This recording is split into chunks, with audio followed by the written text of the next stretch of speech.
Hello students, I am your science teacher Preeti ma'am and I am going to teach you chapter number 5, that is the first chapter of biology, the fundamental unit of life, that is the cell. The topics that I am going to cover in this chapter are: what is the living being made up of, difference between unicellular and multicellular organisms, discovery of a cell, about prokaryotic and eukaryotic cell, what is the meaning of division of labor, cell shape, cell size, cell volume and cell number. What is the living being made up of? You know students, our earth is inhabited by different kinds of living organisms who look very differently from each other. हमारे अर्थ में ऐसे बहुत सारे organisms हैं जो एक दूसरे से बिल्कुल अलग दिखते हैं.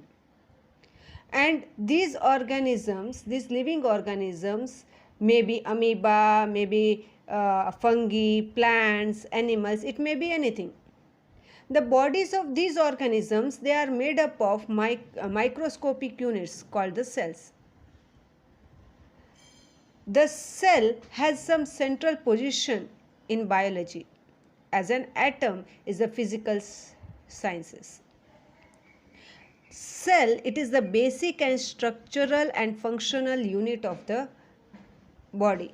Cell जो होता है, it is the structural and functional unit of all the living organisms. सारे living organism का structural and functional unit है. Right? So if we are discussing about these, then DNA, all cell employ DNA as the genetic material. सब में DNA होता ही है और वो surround होता है प्लाज्मा मेम्ब्रेन से, उसके आजू बाजू प्लाज्मा मेम्ब्रेन होता है and use the same basic chemicals mechanisms for energy metabolism. Present day cells, they have evolved from a variety of different lifestyles. बहुत सारे ऑर्गेनिजम्स जैसे बैक्टीरिया है, जैसे प्रोटोजोवंस है, जैसे ईस्ट है, वो सारे यूनिसेल्यूलर ऑर्गेनिजम्स है. तो यूनिसेल्यूलर ऑर्गेनिज्म होता क्या है? Unicellular organism, they are single celled, एक ही सेल से बना हुआ होता है and they are capable of independent self replication. खुद ही रेप्लिकेट हो जाते हैं, खुद ही उसमें से दूसरे ऑर्गेनिजम्स बन जाते हैं, खुद ही सेल डिवीजन हो जाता है. Example is given over here as amoeba and the yeast. मगर बहुत सारे ऐसे कॉम्प्लेक्स ऑर्गेनिजम्स होते हैं जिसको हम मल्टी सेल्यूलर ऑर्गेनिजम्स कहते हैं. तो ये मल्टी सेल्यूलर ऑर्गेनिजम्स वो बहुत सारे सेल्स से बने हुए होते हैं and the function is in the coordinated manner. एक मिलजुल के वो काम करते हैं with different cells specialised to perform the particular task. जैसे कि हमारा ह्यूमन बॉडी है, हमारा ह्यूमन बॉडी है वो it is composed of more than 200 different kinds of cells और हर एक अलग अलग काम करता है. जैसे थोड़े होते हैं वो मेमोरी के लिए होते हैं, साइट के लिए होते हैं, मोमेंट के लिए होते हैं, डाइजेशन के लिए होते हैं, मतलब सारे सेल्स अलग अलग अलग अलग काम करते हैं. Now all cells, whether they exist in one cellular organism, या यूनिसेल्यूलर होते हैं या मल्टीसेल्यूलर होते हैं, they are capable of carrying out certain functions, basic functions.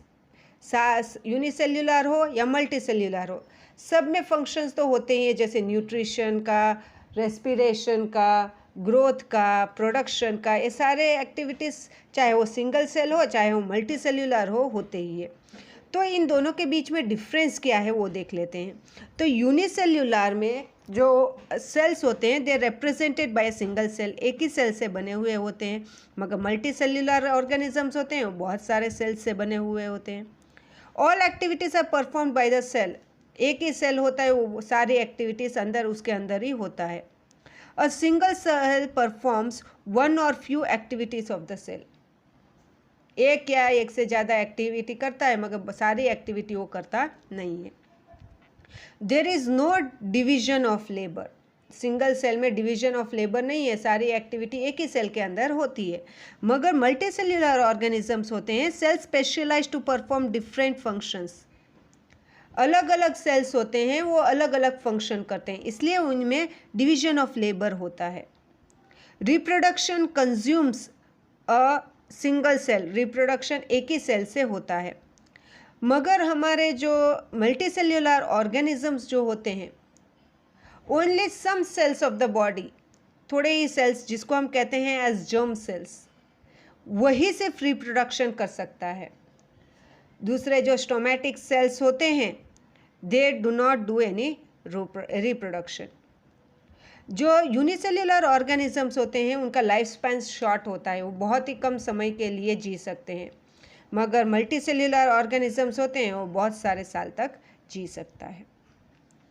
Now let us study about the discovery of the cell. अब discovery of cell start कर रहे हैं तो आपको तो पहले रॉबर्ट हुक का नाम पता होना चाहिए।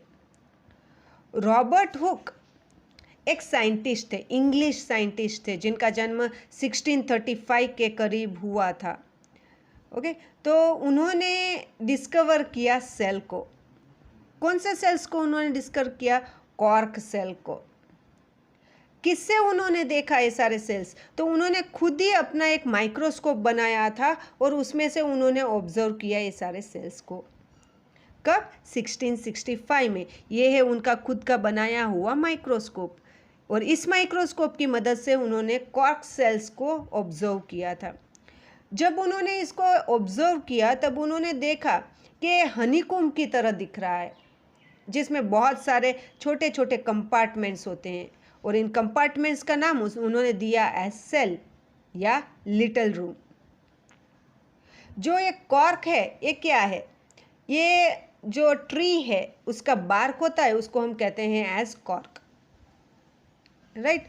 तो उन्होंने ऐसा लिटिल रूम करके उन्होंने ऐसा नाम दिया। अब ऐसे ही दूसरे बंदे थे जिसका नाम था एंटोन वॉन लीवनहुक। उन्होंने 1674 में, ये एक डच साइंटिस्ट थे, डच माइक्रोस्कोपिक थे, जिन्होंने ये जो माइक्रोस्कोप जो रॉबर्ट हुक ने बनाया उससे बेहतर इम्प्रूव्ड माइक्रोस्कोप उन्होंने बनाया। और उन्होंने अपने बनाए हुए माइक्रोस्कोप से उन्होंने पॉन्ड वाटर में से थोड़े लिविंग सेल्स उन्होंने डिस्कवर किए। He discovered some living cells in the pond water, right. फिर दूसरे साइंटिस्ट आए 1678 में। उन्होंने ही बाद में ये स्पर्म्स वो आइडेंटिफाई किया। स्पर्म सेल्स उन्होंने किस में देखे? उन्होंने डॉग्स में देखे, ह्यूमंस में देखे, रैबिट, फिश, फ्रॉग, इंसेक्ट्स, इन सब में उन्होंने स्पर्म सेल्स देखे। फिर रॉबर्ट ब्राउन की बात करते हैं। तो रॉबर्ट ब्राउन कौन थे? रॉबर्ट ब्राउन थे वो एक स्कॉटिश बॉटनिस्ट थे। उन्होंने डिस्कवर किया एक न्यूक्लियस को। जब उन्होंने अपने माइक्रोस्कोप में देखा तो उन्होंने ऐसा डिस्कवर किया कि प्लांट सेल्स के बीच में एक ऑब्जेक्ट होता है, एक थिंग होता है, जिसका नाम उन्होंने दिया एज न्यूक्लियस। अब सेल थियरी क्या है? 1838 में जैकब मैथियस स्क्लेडन, उनका जन्म 1804 से 1881 के बीच में, वो एक जर्मन बॉटनिस्ट थे। उन्होंने प्रपोज किया। क्या उन्होंने प्रपोज किया? क्या बताया उन्होंने? उन्होंने बताया कि सारे जो प्लांट्स होते हैं वो सेल्स से बने हुए होते हैं। उसके थोड़े साल बाद यानी 1839 में स्कैडन करके एक जर्मन जूलॉजिस्ट थे। उन्होंने ऐसा बताया कि सारे जो प्लांट्स हो या एनिमल्स हो, सारे सेल से बने हुए होते हैं। तो ये सेल थियरी क्या है? तो cell theory it says that all organisms are made up of cells and cell products. सारे जो एनिमल्स है, ऑर्गेनिजम्स है, वो सारे सेल से बने हुए होते हैं। और एक सेल थियोरी है, cell theory number 2, all metabolic reactions take place in the cell. सारे मेटाबॉलिक एक्टिविटीज़ होती है, रिएक्शंस होते हैं, वो सेल के अंदर ही होते हैं। तो we can say that cell is a structural and functional unit of the life. फिर नेक्स्ट सेल थियोरी है, he says that all cells arise from pre existing cells. No cell can originate spontaneously but comes into being only by the division of already existing cells। जो पहले sales होते हैं उसी में से नए sales बनते हैं, अपने आप ही जादू से कहीं से भी आ नहीं जाते। Cell theory number 4 states that every organism starts its life as a single cell। एक ही सेल से बने हुए पहले होते हैं, बाद में रिप्रोडक्शन, बाद में उनका डिवीजन ऑफ सेल होता जाता है, और डिवीजन ऑफ सेल होते होते वो बाद में मल्टी सेल्यूलर ऑर्गेनिज्म बन जाता है। But we can say that virus are exceptional of the cell theory. अब इंस्ट्रूमेंट्स की बात करें तो कौन कौन से इंस्ट्रूमेंट्स यूज़ होते हैं सेल स्टडीज़ के लिए, क्योंकि आपको तो पता है सेल्स है वो बहुत छोटे होते हैं, और इतने छोटे होते हैं कि हम अपनी आंखों से देख नहीं सकते, can not be seen with the naked eye. तो उसको देखने के लिए हमको किसकी ज़रूरत होती है? माइक्रोस्कोप की। तो microscopes are high resolution instruments use to observe fine details of minute objects. बहुत ही छोटे ऑब्जेक्ट्स को ऑब्जर्व करने के लिए जो इंस्ट्रूमेंट हम यूज़ करते हैं उसको हम कहते हैं एज माइक्रोस्कोप। माइक्रोस्कोप दो टाइप्स के होते हैं, एक तो लाइट माइक्रोस्कोप होता है, दूसरा तो इलेक्ट्रॉन माइक्रोस्कोप होता है। अब लाइट माइक्रोस्कोप और इलेक्ट्रॉन माइक्रोस्कोप के बीच में डिफरेंस क्या है वो भी देख लेते हैं। तो जो लाइट माइक्रोस्कोप हमारा होता है इट यूजेस ग्लास लेंसेस, वो ग्लास लेंसेस यूज़ करता है। तो इलेक्ट्रॉन माइक्रोस्कोप है, इट यूजेस इलेक्ट्रोमैग्नेट्स, इलेक्ट्रोमैग्नेट से बना हुआ होता है। It uses a beam of light to illuminate object. Object को इल्यूमिनेट करने के लिए, उसको दिखाने के लिए लाइट की ज़रूरत होती है। तो इलेक्ट्रॉन माइक्रोस्कोप में इलेक्ट्रॉन्स की ज़रूरत होती है, उसमें लाइट की ज़रूरत नहीं होती है। थर्ड डिफरेंस, जो हमारा लाइट माइक्रोस्कोप होता है, the internal vacuum is not required, उसमें वैक्यूम की ज़रूरत नहीं होती है, मगर इलेक्ट्रॉन माइक्रोस्कोप में वैक्यूम की ज़रूरत होती है। So these are the two types of microscope. This is what you see is the compound microscope. ये हमारे कॉम्पाउंड माइक्रोस्कोप है और इसके अलग अलग पार्ट्स है जो हम स्कूल में यूज़ करते हैं। It is this microscope, right, and this is what is called as the electron microscope. ये हमारा जो आपको दिखाई दे रहा है that is the electron microscope. और इलेक्ट्रॉन माइक्रोस्कोप से हम छोटे से छोटे ऑब्जेक्ट्स या ऑर्गेनिल्स, सेल के अंदर जो ऑर्गेनिल्स होते हैं उसको भी हम इलेक्ट्रॉन माइक्रोस्कोप से देख सकते हैं, मगर हम लाइट माइक्रोस्कोप से ये ऑर्गेनिल्स नहीं देख सकते। तो सेल्स के बारे में बात करते हैं। Let us discuss about the cells. तो cells of different organisms are different. अलग अलग ऑर्गेनिजम्स के सेल्स, उनके शेप्स सब कुछ अलग होता है, साइज अलग होती है। They are different in shape and size and structure. Shape भी उनका अलग होता है, साइजेस भी अलग अलग होती है, और उनका स्ट्रक्चर भी अलग अलग होता है। So basic similarities among all cell of higher organisms are, थोड़े बेसिक सिमिलैरिटीज भी होती है। क्या सिमिलैरिटी है? सारे जो मल्टी सेल्यूलर ऑर्गेनिजम्स होते हैं, जो हायर ऑर्गेनिजम्स होते हैं, उन सब में हम कॉमन चीज़ देख ही सकते हैं। सारे सेल्स में क्या कॉमन होता है? सब में प्लाज्मा मेम्ब्रेन होता है, सब में साइटोप्लाज्म होता है, और सब में न्यूक्लियस भी होता है। तो चलो डिस्कस करते हैं थोड़े ऑर्गेनेल्स के बारे में। तो if you are discussing about organelles, let us start with the protoplasm. ये प्रोटोप्लाज्म होता क्या है? What is this protoplasm? So protoplasm the contents of the living और लिविंग सेल्स। प्रोटोप्लाज्म क्या है? It is the content of the living cell. ज़रूरी है content with the plasma membrane, उसके आजू बाजू प्लाज्मा मेम्ब्रेन होता है, इसको हम कहते हैं as protoplasm. Protoplasm is usually differentiated into the nucleus and the cytoplasm. Protoplasm होता है वो न्यूक्लियस को और साइटोप्लाज्म को अलग करता है।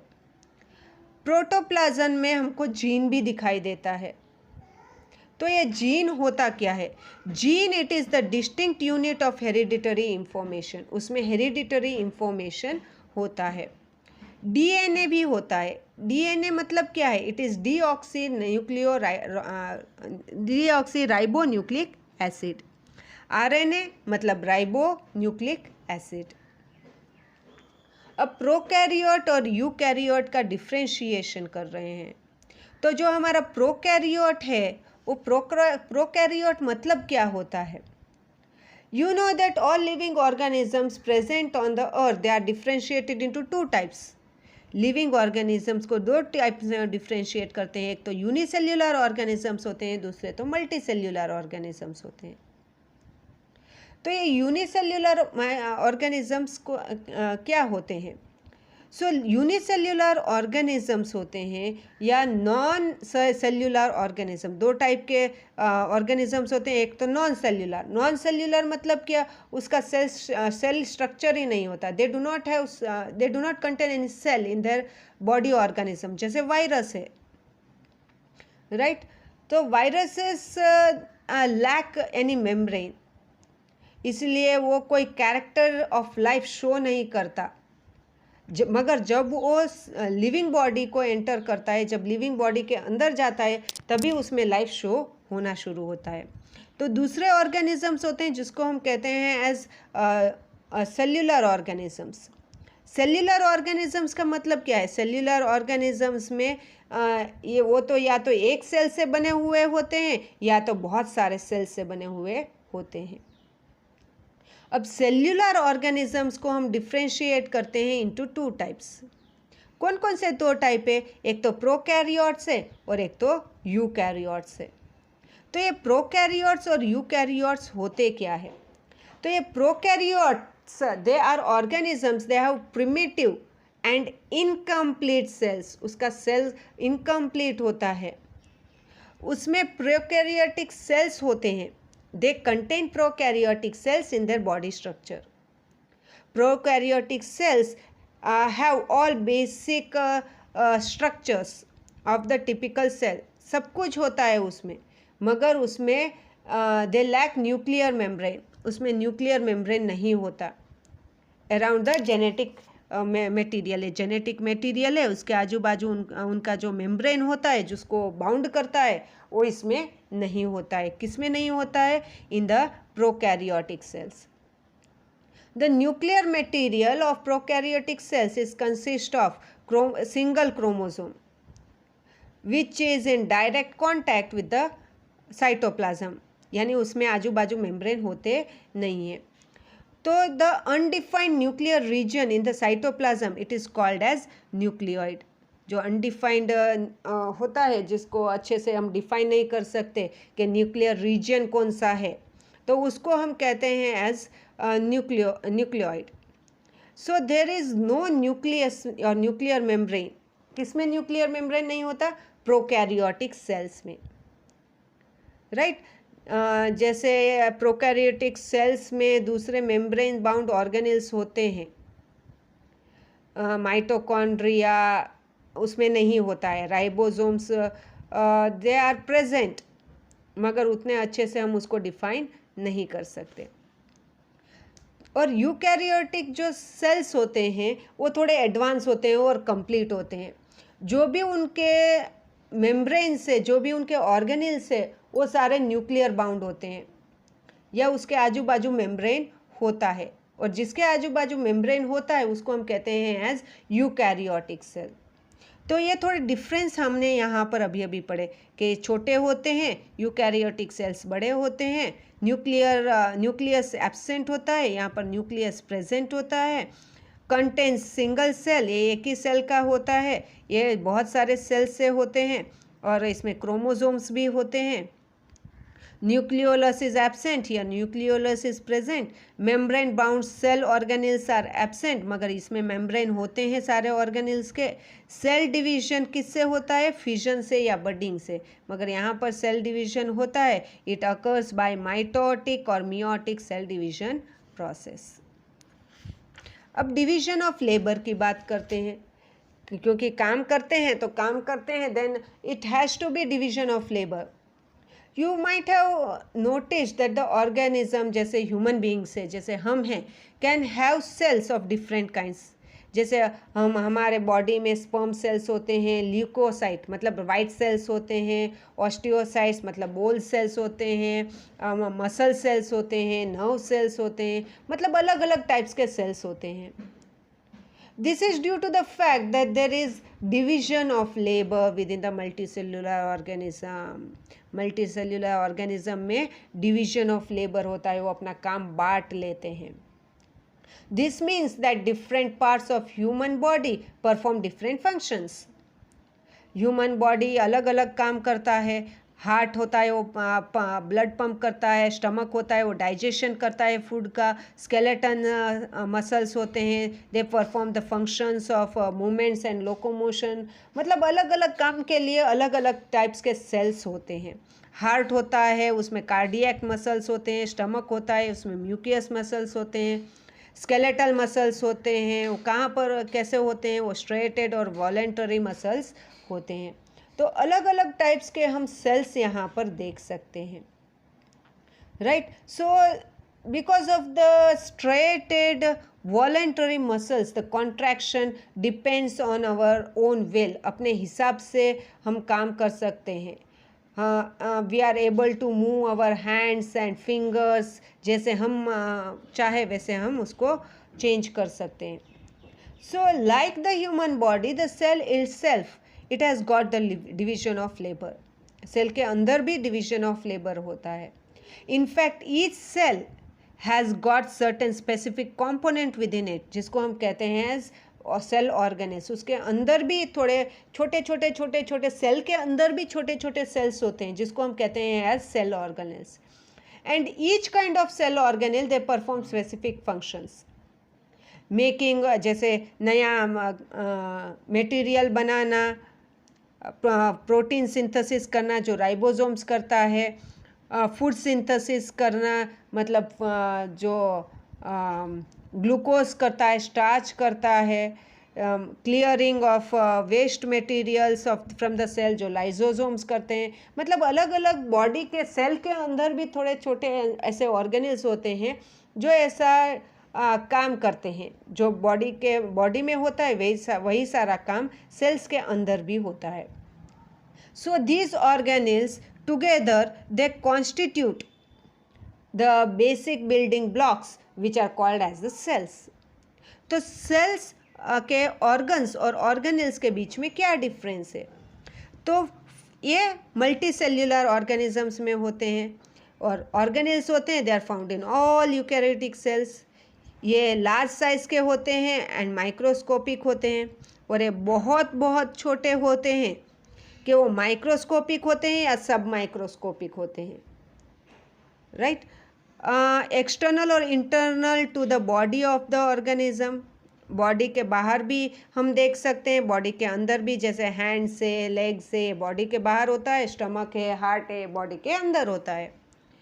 और ये जो ऑर्गेनल्स है वो हमेशा सेल के अंदर ही पाए जाते हैं. Organs are formed of tissues. Tissues comprise of cells and cells are the formed of organelles. ये हमने पढ़ा हुआ ही है. बहुत सारे सेल्स मिलकर बनते हैं टिश्यूज़, जो कॉमन एक ही काम करते हैं, एक ही फंक्शन करते हैं. ऐसे टिश्यूज़ को हम कहते हैं ऑर्गन्स. और बहुत सारे ऑर्गन्स से बनता है हमारा ऑर्गन सिस्टम. ये हमने पढ़ा हुआ ही है, राइट. और ऑर्गेनल्स क्या होते हैं?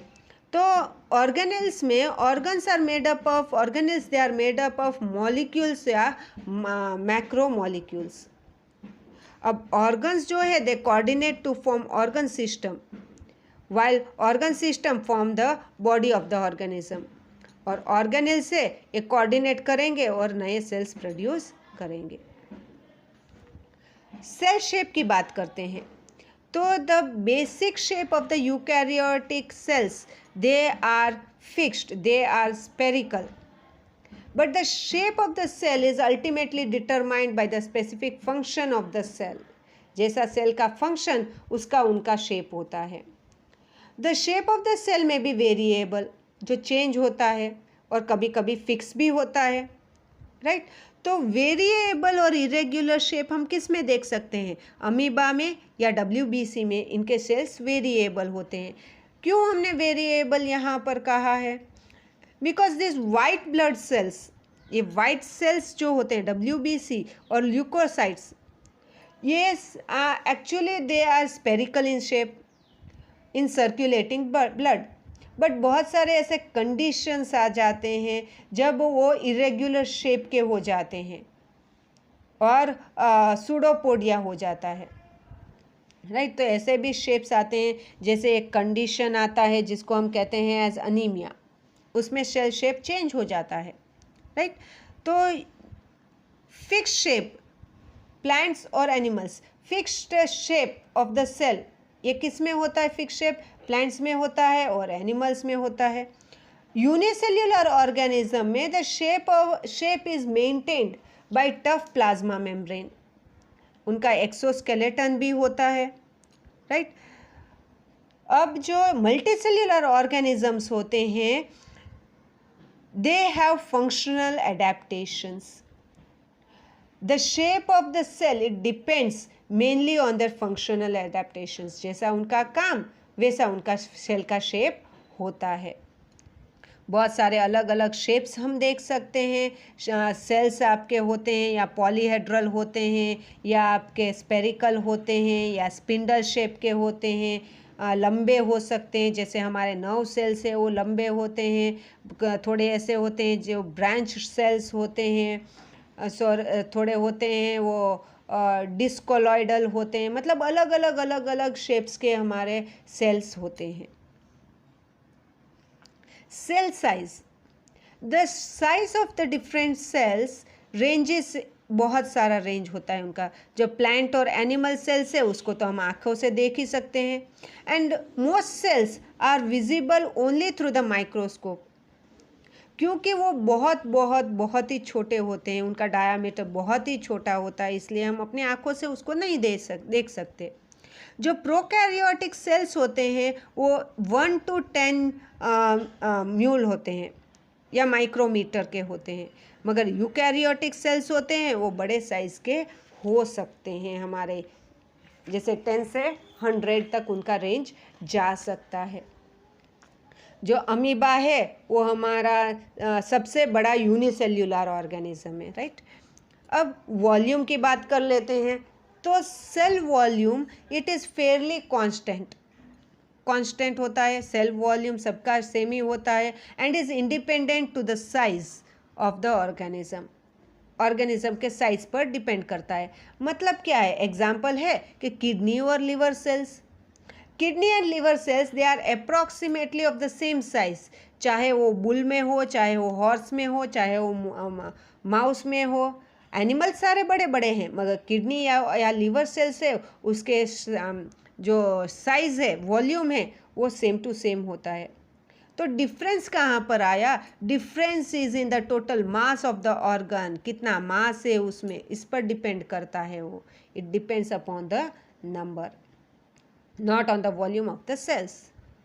So the cells of the elephant are not necessarily larger than those of other tiny animals or plants. The size of the elephant is due to larger number of cells which are present in the body. So thus we come to the end of the topic over here. So have a great day. So but before having a great day, you are going to answer to these only some of the blanks which is given to you. So I end up over here. Bye bye students.